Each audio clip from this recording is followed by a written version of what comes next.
Eu sou o professor Rui e essa aula trata de resistência à tração do aço. Bom, jovens, então nessa aula, a gente vai tratar sobre resistência à tração do aço, bem focado, na verdade, no aço que vai dentro do concreto armado, tá? Então faça suas anotações, porque nessa aula eu mostro uma curva típica de resistência à tração, definindo os pontos de deformação elástica, patamar de escoamento que acontece no aço, e deformação plástica. Bom, então nós já falamos, esse é o esforço de tração, é o esforço que a gente puxa o material e ele tem um alongamento no seu comprimento e ele tem uma diminuição na sua largura chamada de estricção. Esse é o nome dessa diminuição da largura, tá? Tá vendo aí nesse vídeo? Tá acontecendo um ensaio de tração de uma barra de aço. Se você observar bem, vai ter um momento que você vai perceber a estricção, porque fica localizado o local de ruptura onde diminui a seção. Acho que já dá para ver ali, é na metade superior. Ó, dá para ver nitidamente, rompeu. Então acontece sempre isso, no local onde vai acontecer a ruptura, acontece essa redução de seção, e essas outras duas imagens que tem aí do lado direito, mostram exemplos de corpos de prova no momento de fazer esse tipo de ensaio. Esse ensaio que vocês viram acontecer é um corpo de prova que a gente fala, normalmente no laboratório, coloquialmente, de formato gravatinha. Esse é o nome que a gente dá dentro de laboratório, que dá para ver bem como que ele é fixado na máquina nessa figura superior à direita. Então, nas extremidades, o diâmetro do material ele é maior e na faixa central o diâmetro é menor. Qual o motivo disso? Primeiro, sendo maior nas extremidades, você tem um engastamento, ele fica encaixado, que a máquina prensa pode puxar, se distanciar aí um lado do outro, que ele fica bem fixado ali, preso pela geometria do corpo de prova, que é o que aconteceu aí no ensaio. Segundo motivo é que a gente garanta que a ruptura aconteça no trecho onde ele é mais fino, porque a carga que a máquina está aplicando é a mesma. Então, na região que tem uma área maior, atuando essa tração, a tensão vai ser menor de solicitação do material. Então, não vai romper ali. Onde vai ter a tensão maior? Na faixa onde a área é menor. Tá? Então, sempre a região central ela é menor para que a ruptura aconteça ali, não aconteça no encaixe. No caso das barras e fios de aço usados para concreto armado, que é o tema dessa aula aqui, resistência à tração do aço, especialmente o aço para concreto armado, a gente não consegue preparar esse corpo de prova, porque esse corpo de prova gravatinha ele é feito numa tornearia, para gerar essa geometria. No nosso caso não, a gente tem uma amostra como essa daí, da foto da direita abaixo, e ela tem essa geometria, inclusive com essas mostras aí, esses alto-relevos aí que é para engastar dentro do concreto, não escorregar, não girar, e a gente tem que se adaptar a isso, tá? Então, a gente corre o risco de não acontecer ruptura no centro, dependendo do ajuste que o operador fizer na hora de agarrar, em cima e embaixo, porque agora não é só encaixe. Precisa ter uma garra com pressão em cima e outra com pressão embaixo. Se você colocar uma pressão muito grande, pode gerar uma tensão excessiva na interface aqui, da onde está pressionando e onde está livre, e a ruptura acontecer ali, mas devido à pressão de engastamento, não à resistência do material. E sempre para a gente medir o alongamento, precisa ter algum tipo de sensor como esse da foto, onde está medindo, ele fica encaixado ali em dois pontos do corpo de prova, conforme ele vai esticando, esse sensor vai medindo aí o quanto ele está se deslocando. Só para contextualizar e você saber, que eu já estou falando há mais de uma aula sobre barras e fios para concreto armado, essa é uma foto típica de uma barra para concreto armado. A gente tem os aços CA25, CA50 e CA60.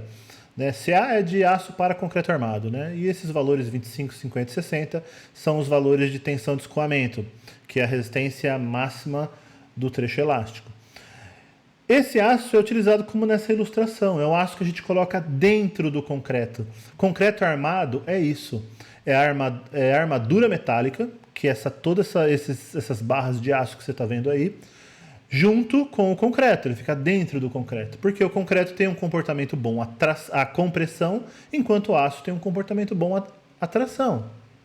E aqui, eu mostro aqui para vocês dois resultados reais que eu fiz em laboratório, de um aço de baixo teor de carbono laminado, que é um aço comum, sem nenhum tratamento térmico, E um aço encruado, que é um aço que passou por um tratamento, na verdade nem foi um tratamento térmico, foi um tratamento mecânico a frio, para mudar as propriedades do material. E veja como ele muda, né?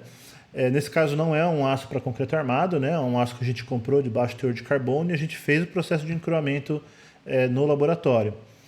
Então veja, ó, um aço laminado comum, né? Ele vai ter esse comportamento da curva vermelha. Tem um trecho elástico muito bem delimitado.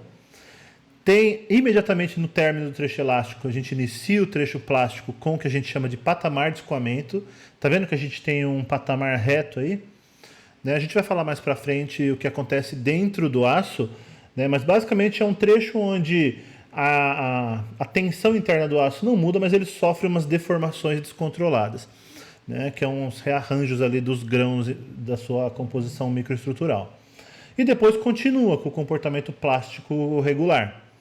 Quando a gente faz o tratamento de encruamento, a gente tem, basicamente o que muda é, a gente aumenta o trecho elástico do aço. Veja que o trecho reto ele vai até um valor muito superior ao do aço laminado. Mas em contrapartida, né, ele diminui a deformação plástica desse material. Aumenta um pouco a resistência máxima, né? Mas diminui bastante aí o comportamento, a deformação plástica desse material. Essa descrição que eu falei para você, né? Então, do zero da origem até o ponto A desse gráfico é onde ele tem comportamento elástico, é onde a curva é uma reta, e é no final dessa reta que a gente chama de tensão de escoamento. É um nível de resistência muito importante, no caso do aço, é o nível de resistência mais importante, porque não é de interesse do engenheiro aplicar um material que trabalhe dentro do seu período de deformação plástica. Esse material vai deformar de modo permanente, né? A gente não deseja isso, porque isso já é um dano ao material. Tá? Então, a sigla é FY, né? FY significa tensão de escoamento do aço. Tá? Do trecho A ao trecho B é o que eu já expliquei, é o patamar de escoamento. Lá no ponto C, né, que é o ponto máximo, né, é a tensão máxima resistente. A gente chama de FST, essa tensão máxima. E D é onde acontece o colapso, onde ele quebra em duas partes. Tá? Do A até o D, todo esse trecho aí é de deformação plástica, deformação irreversível.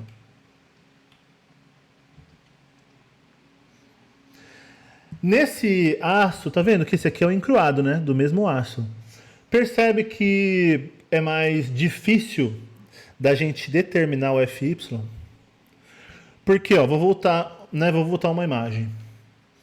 Aqui a gente é nítido onde acaba o trecho elástico, porque tem um patamar de escoamento muito nítido. Tá? Então a gente sabe que quando inicia o patamar de escoamento, né, que muitas vezes é até totalmente horizontal, aqui ainda tem uma inclinaçãozinha, é a resistência máxima do trecho elástico. Mas quando não existe patamar de escoamento, que é o caso desse aço quando sofreu um tratamento térmico, é suave, é sutil quando acaba o comportamento reto e ele passa a ter uma certa curvatura. Tá? Então, se não houvesse nenhum tipo de método arbitrário para você determinar o FY, cada operador ia ter um critério ali para determinar qual que é o FY. E ia ter uma variabilidade muito grande. Então, as normas técnicas, né? Nesse caso, eu vou apresentar para vocês o método da norma técnica para aço para concreto armado. Tá? Para os vergalhões que a gente usa, né? Barras e fios para concreto armado. Ele define dois critérios para a gente determinar isso graficamente, o valor do FY. Tá? Então, o primeiro critério já está aqui na tela, né? É essa a imagem.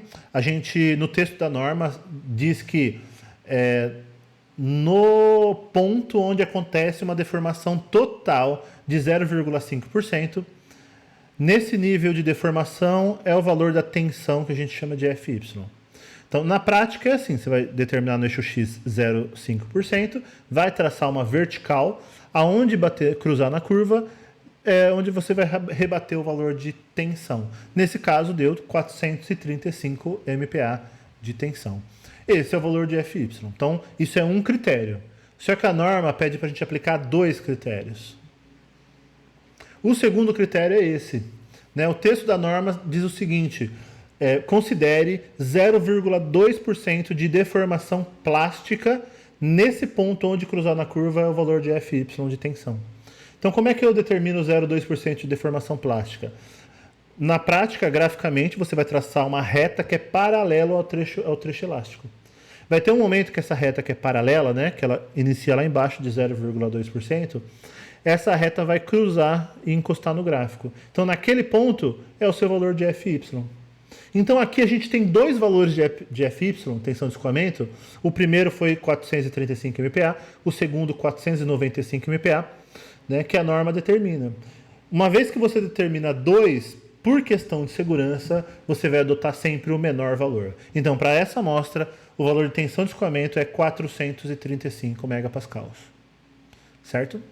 No gráfico onde você tem um patamar de escoamento, é muito mais fácil, muito nítido você determinar o FY, tá? Mas a norma não te isenta de fazer os dois critérios, tá bom? Então você vai ter que fazer os dois critérios da mesma forma, né? Sobe uma vertical em 0,5%, veja que a vertical deu certinho ali no patamar de escoamento. Aí você vai também traçar uma paralela ao trecho elástico a partir de 0,2% de deformação. Cruzou ali também no patamar de escoamento, né? Deu uma diferença muito pequena entre os dois valores. Você vai sempre escolher o valor menor entre os dois. E esse valor menor de FY é a tensão de escoamento do seu aço. Bom, eu mostrei para vocês as curvas regulares, né? Tensão, deformação. E observe que todas elas você tem trecho elástico, patamar de escoamento, na maioria delas, e depois uma deformação plástica, onde vai crescendo a tensão, tem um valor máximo e depois diminui. Né? Não incomoda vocês, tipo, já ter atingido um valor máximo e depois ela vai diminuindo e ela romper num valor de tensão que é menor do que o que ela já resistiu, sabe? É menor do que um valor máximo, né? Gente, na verdade, essa curva que tem um máximo e depois diminui, a gente chama de tensão de engenharia, tá? Mas a tensão real ali no material, ela é representada por essa curva tracejada. Então a tensão real no material está sempre aumentando, né? Ah, mas por que isso acontece, né? Porque num certo local da sua barra de aço, né, da sua amostra de aço, vai começar a ocorrer estricção, que é a redução ali da seção transversal. Vocês viram lá no vídeo, eu coloquei essa outra imagem, né, para mostrar que existe uma redução de área. Qual que é a fórmula de tensão? É carga sobre área. Então, a partir do momento que tem estricção, a área está diminuindo. Só que para a gente calcular essa curva de tensão de engenharia, a gente não está medindo essa área menor. Percebe que ela tem uma dimensão que você mediu antes de começar o ensaio, né? Sei lá, uma barra de aço, começa daqui, pegou o paquímetro, mediu o diâmetro. Beleza, esse diâmetro que você vai colocar na sua prensa, no computador, no Excel, onde quer que seja, para fazer as contas de tensão. Só que chega um certo momento que essa área vai diminuindo, né? Então, se a gente fosse medindo essa área que vai diminuindo e fosse considerando essa redução de área, daria essa curva tracejada, tá? Mas como isso na prática é muito difícil, praticamente inviável, a gente considera sempre a tensão de engenharia, tá? Vendo a diferença dessas duas curvas, né, você sempre vai conseguir começar a ver a estricção no momento que a curva atingir o ponto máximo de tensão, a curva de tensão de engenharia, e começar a reduzir aí o valor de tensão. É o momento a partir do qual é nítido, é visual ali que está correndo estricção na sua amostra de aço. Espero que você tenha entendido tudo, né, que a gente falou nessa aula. Esses parâmetros apresentados são os de norma técnica de aço para concreto armado, tá? Então, se sobrou alguma dúvida, traga para a aula para a gente tirar e sanar essa dúvida na aula. Valeu, gente!